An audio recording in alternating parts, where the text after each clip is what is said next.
Hey guys, this is Damon with SSVi, and today I'm going to show you how to install your brand new Tyr trigger.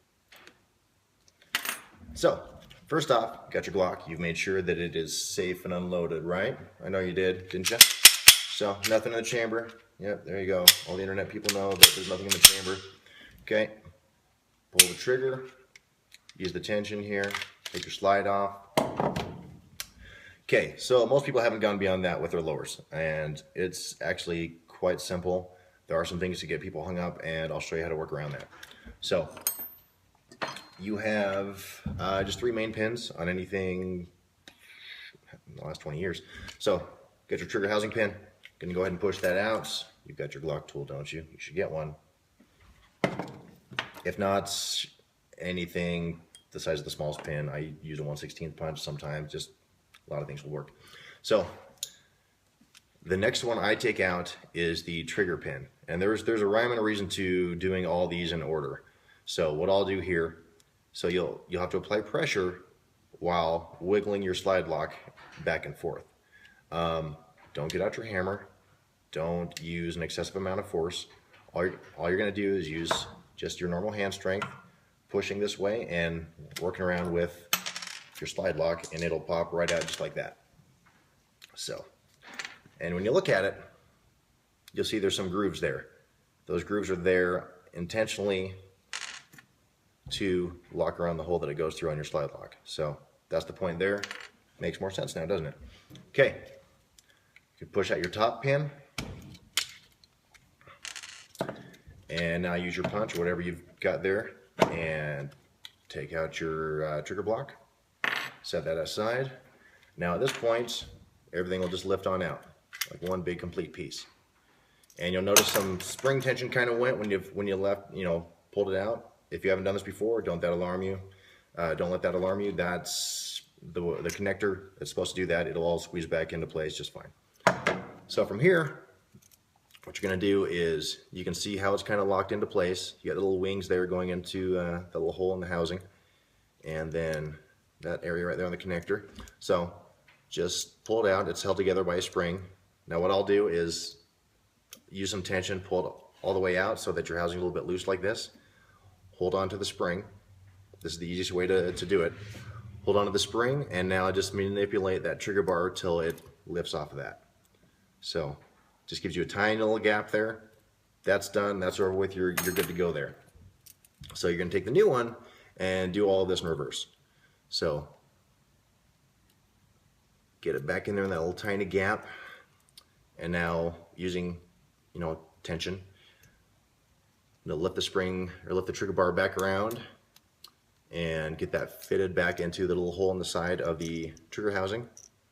And that's the hard part. The hard part's done.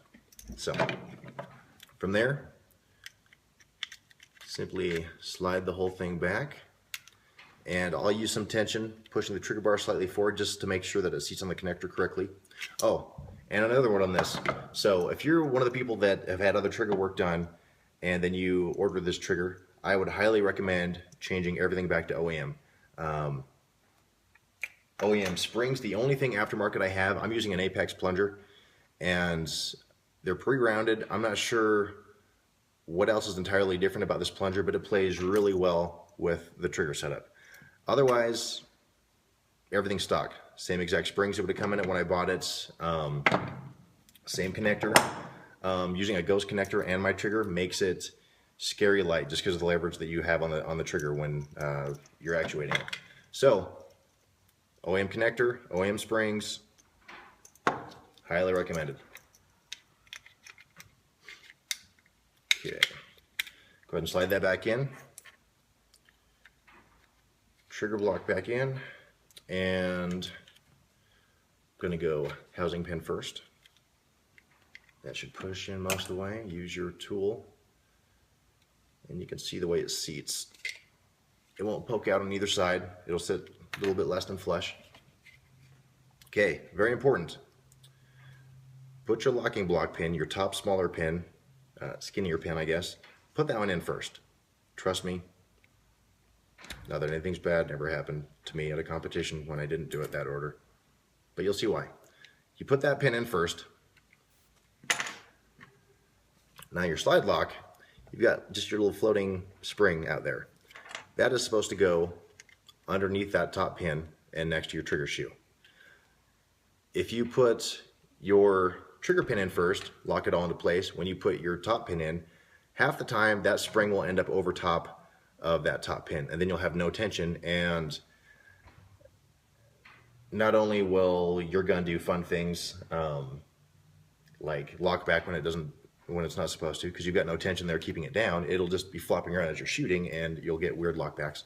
But you'll get to explain to everyone how you put in this badass new trigger yourself and now your gun's doing weird shit. So there you go. So again, got your top pin in there. You can just slide it into the side. There's a neat, tidy little place for it.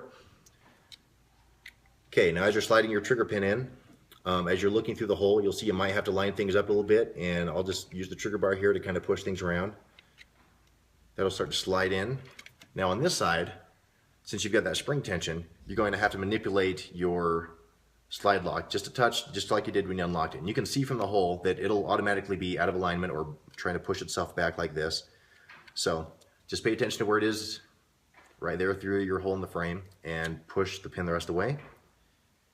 Okay, so with the full-size guns, when you're pushing that pin in, you should hear an audible little click when it snaps into place around that slide lock. So we'll see if it picks it up. It's light. I heard it. I'm not sure if you did.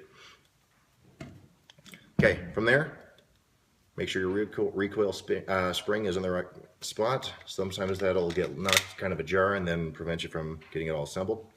And go ahead and rack it, function check it. So your safety is working correctly, and it's not going off when it shouldn't. Go ahead and give it a squeeze, rack it. Should give you a nice short little reset. Squeeze it again, and there you go. Go enjoy it. Let me know what you think, and I'd love some more feedback on these. So thanks a lot. Thanks for watching.